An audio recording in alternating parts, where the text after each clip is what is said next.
Thank you for tuning in to the best parenting show on the internet, Post Daily Dose. It's the Post. It's the Post. It's the Post. The Post Daily Dose. It's the Post. It's the Post. It's the Post. The Post Daily Dose. It's the Post. It's the Post. Hey, good evening, Facebook. And welcome to another episode of Post Daily Dose with me, your trusted parenting advisor, faithful guide and servant on the healing journey. What's my name? Big Papa Brian+Post. Happy freaking fantastic Friday. It's the triple F, baby. Freaking fantastic Friday. I hope you crushed it today. Well, some of you could be in different time zones. Could be midnight if you're in the Netherlands. It could be noon if you're in New Zealand. I hope you're crushing it.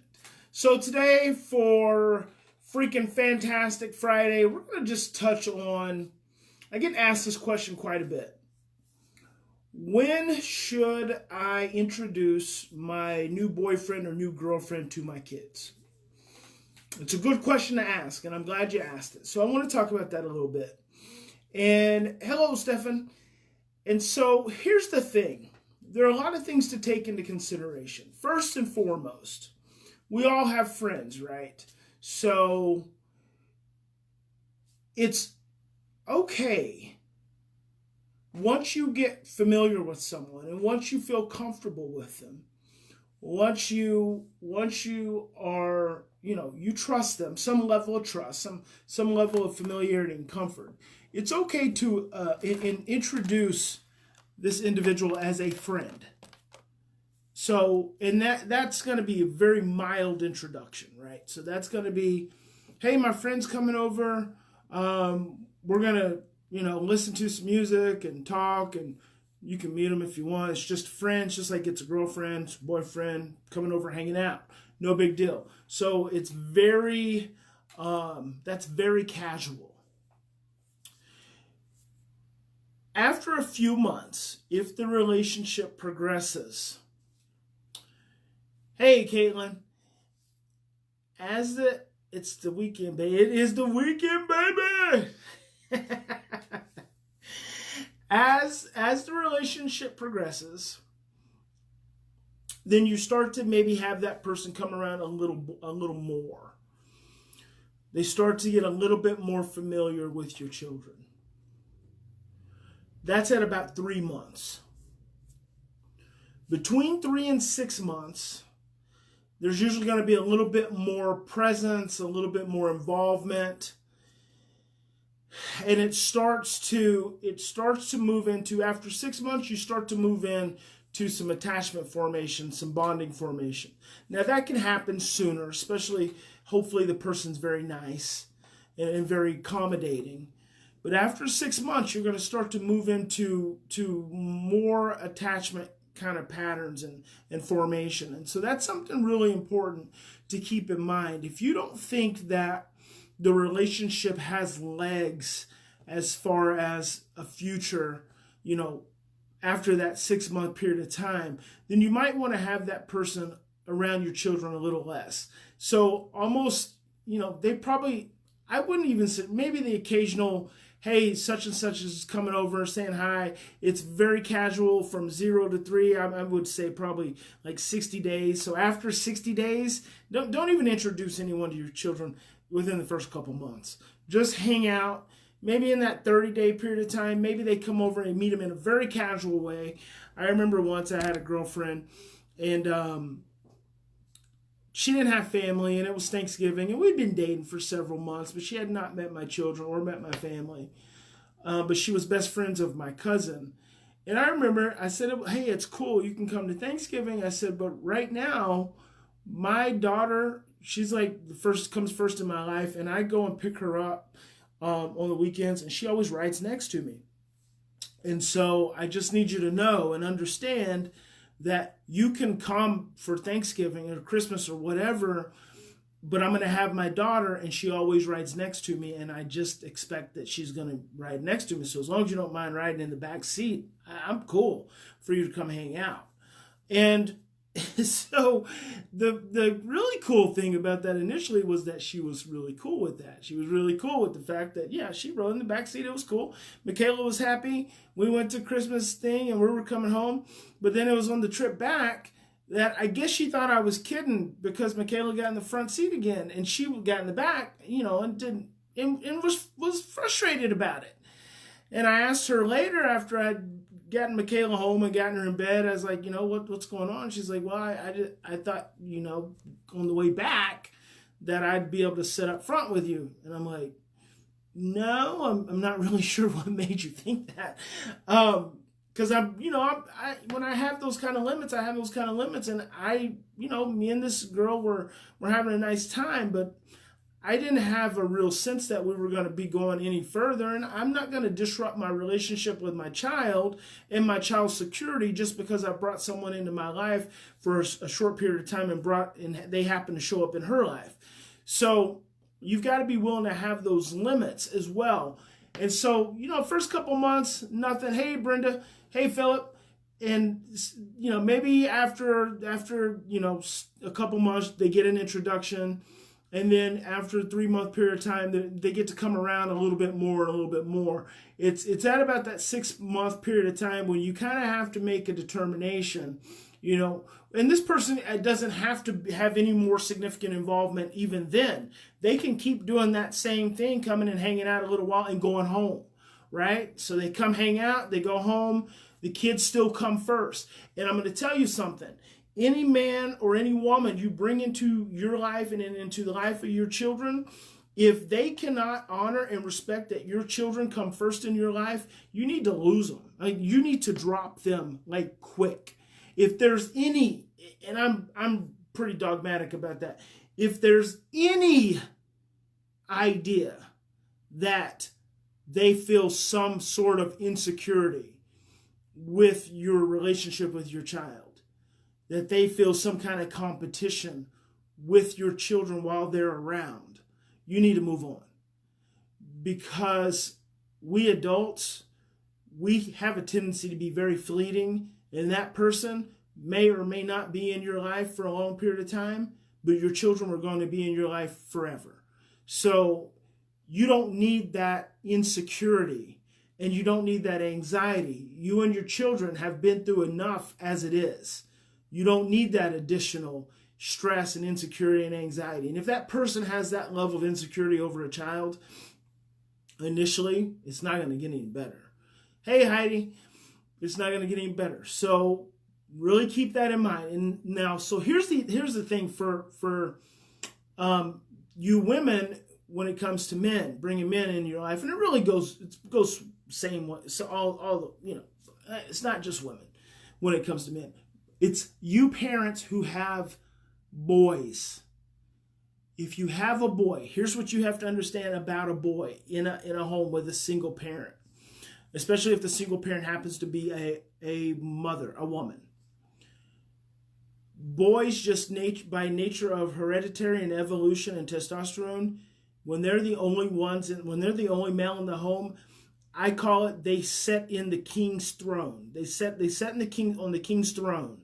They assume the role of the king. So they are the mini king. And if you think about the king's what is the thing that goes on the king's head? The crown. So the crown sitting on the head of this little 5-year-old kid or this little 10-year-old kid, and obviously it's too big because his head's not the size of a grown man, and he's got this huge, big, stately robe that's flowing all over the floor, and it's hanging way past his arms, but it doesn't matter because he's the king of the home. Now you have to understand, when you bring another individual into that home who assumes the male energy, who assumes the male role, there is a natural dynamic tension that's going to be created. And I call that the displaced king syndrome. So the king all of a sudden becomes the prince. Now, if you want that to be healthy, you have to have a man that is really mature and really regulated and understands the value of allowing the prince to continue to sit on the king's throne and wear the king's crown and wear the king's robe for a period of time. If you have a man that is mature enough to sit in the prince chair and let the king be where the king needs to be, because that's where the king's been for the last 5 years or the last 10 years, then you've got yourself a good catch. Because he realizes that the prince is not the king, right? He realizes that he's the king, but a crown and a robe don't make him a king. Sitting in a chair doesn't make him a king. The love he shares with the queen is what makes him a king. The roles and responsibilities he assumes over the kingdom are what make him a king, not the crown and the robe and the seat. So if you have a man that understands that and gets that and doesn't feel threatened by the prince being in the role that the prince has been in, you got yourself a good one. Man, woman, whatever. You know what I'm talking about. It just gets so confusing sometimes.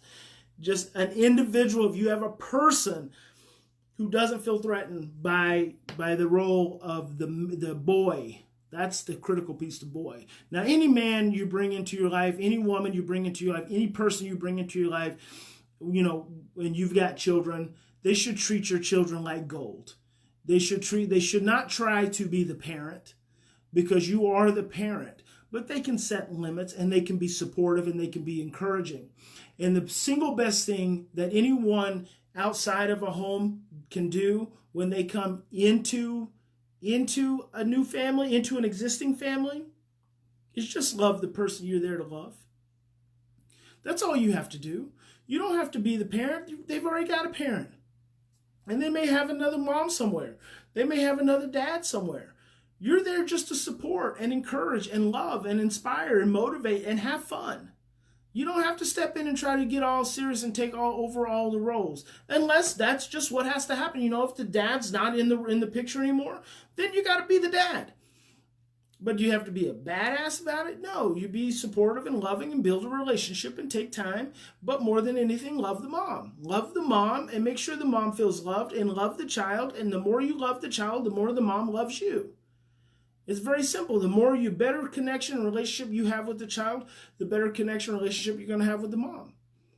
Okay, so it becomes very simple. It's just when we start to regress. So that's the thing. That's something to keep in mind. If you're with an adult who regresses and competes with your children, then you're with an adult who probably has some early childhood issues that they haven't talked to you about.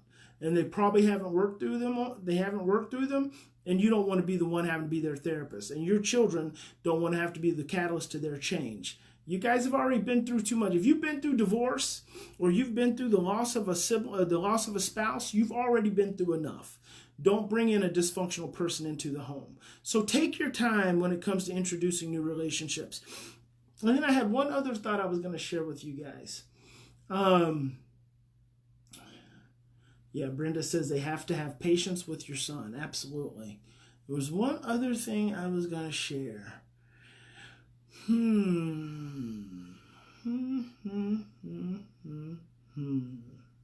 That's it. That's good.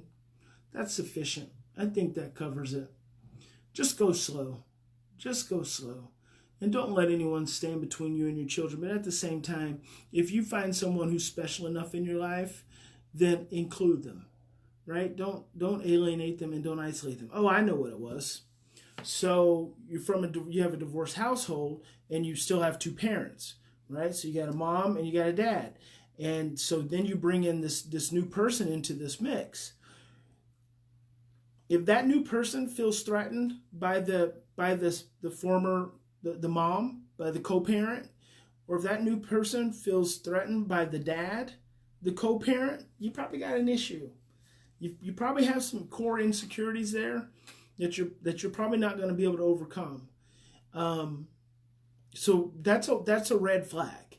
When when your new relationship feels threatened by your child's parent, especially if they are still showing up and being supportive and being non-threatening, and there is no relationship there anymore other than co-parenting, and that person is still showing up being threatened, it's a red flag.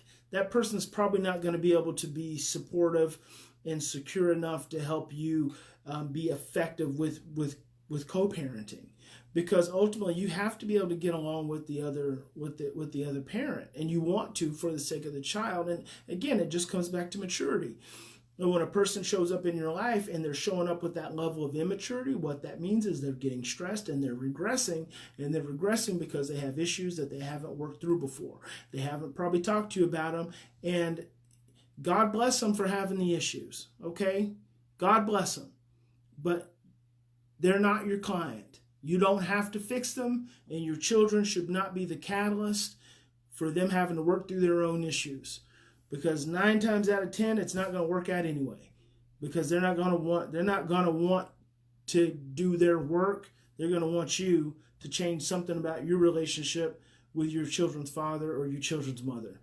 And that's never going to work, because you guys, whether you couldn't make it in a marriage and a relationship or not, still create these beautiful individuals, and you still have to get along for the rest of your lives together. So another thing to keep in mind. Just some thoughts. So anyway, I hope that is helpful. Heidi says, how do you handle violence towards male friends? My boys chase men down the street if they get too close to me. It's the same thing. Your boys chase men down the street if they get too close to you because your boys feel threatened by men, number one, and they feel threatened that a man's going to take you away from them, number two. Now, how do you do that? How do you help with that? You tell the man, look, my boys feel really threatened by men. They've had some bad things happen with men. And so men are not very safe. So I need you to go really slow and really gentle. And for quite a while, we just need to keep any kind of affection between the two of us other than just laughter and having fun. We need to keep that to a minimum. And then you just go from there, and you just go very slow. And find a man who's attuned enough and sensitive enough to notice when one of the boys is having an issue. So he can say, hey, buddy, we're good. We're good. You don't have to worry about anything going on here. Let's go outside and throw a football. Let's go for a walk. Let's go do something. Build relationship to help them feel safer. Good for you, Brenda. That's awesome.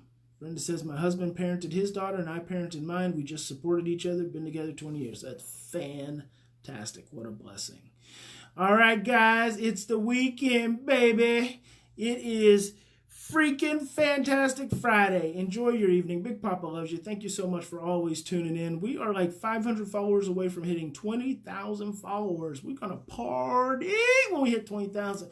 Can you imagine a party of 20,000 Post Daily Dose, Post loving individuals, love-evolution-loving individuals? Wouldn't that be awesome? We need to be planning on that. We'll party like it's 2021. All right, watch out. I'll mess around and bust out on a song. All right.